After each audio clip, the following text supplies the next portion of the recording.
যেহেতু নির্যাতনের মাত্রা সবচেয়ে বেশি হচ্ছে আওয়ামী লীগের উপর, কাজে আওয়ামী লীগের একটা নির্যাতিত একটা অবস্থানে আছে, আমরা নির্যাতিতের পক্ষে কথা বলছি, কাজে তারা আমাদেরকে সমর্থন করতে পারে। এটা রিহ্যাবিলিটেশনের ব্যাপার নয়।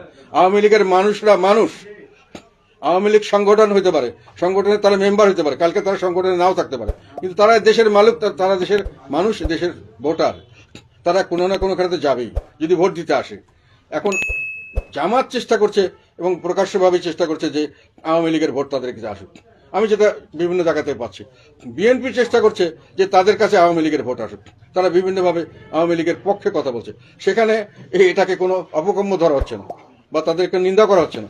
জাতীয় পার্টি যখন বলছে যে আমরা তো কিছু বলি নাই, মানে আশঙ্কা করছে ওনারা আমাদের প্রতিযোগিতা যে বড় ধরনের একটা ভোট ব্যাংক আছে আওয়ামী লীগের, যেটা যদি আওয়ামী লীগ ভোটে না আসতে পারে হয়তো জাতীয় পার্টিকে দেবে। এটা অপরাধ কেন হবে?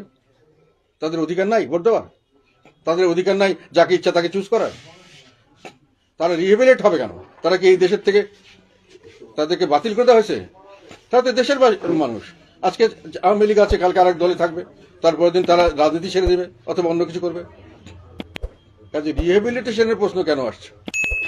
আর আওয়ামী লীগের নেতৃত্ব যারা করেছে, আওয়ামী লীগের সমস্ত নেতাকর্মী ভাই যারা এখন অসহায়, তাদের উপরে খালি দোষক চাপিয়ে দিয়ে যেভাবে অত্যাচার করা হচ্ছে, তাদেরকে কোনো মামলা ছাড়া, কোনো দোষ ছাড়া তাদেরকে পথে ঘাটে দেখে যেখানে অ্যারেস্ট করা হচ্ছে, এটা তো মানবাধিকারের গুরুতর লঙ্ঘন।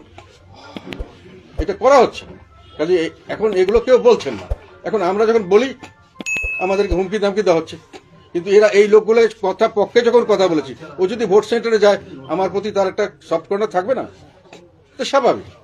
আমি সেটার জন্য করছি তা নয়, আমি মানুষের জন্য করছি, নির্যাতিত মানুষের জন্য আমরা রাজনীতি করছি, সেটাই আমরা তুলে ধরেছি। বাংলাদেশে আমি বললাম এই মুহূর্তে জাতীয় পার্টি মজলুম মানুষের কণ্ঠস্বর। এই মুহূর্তে জাতীয় পার্টি সাধারণ মানুষের কাছে গ্রহণযোগ্য একটি রাজনৈতিক দল, যারা জনগণের পক্ষে জীবনের ঝুঁকি নিয়ে কাজ করছে। কেন জনগণ আমাদের দিকে দেখবে না? ইনশাআল্লাহ জনগণের শক্তিতেই আমরা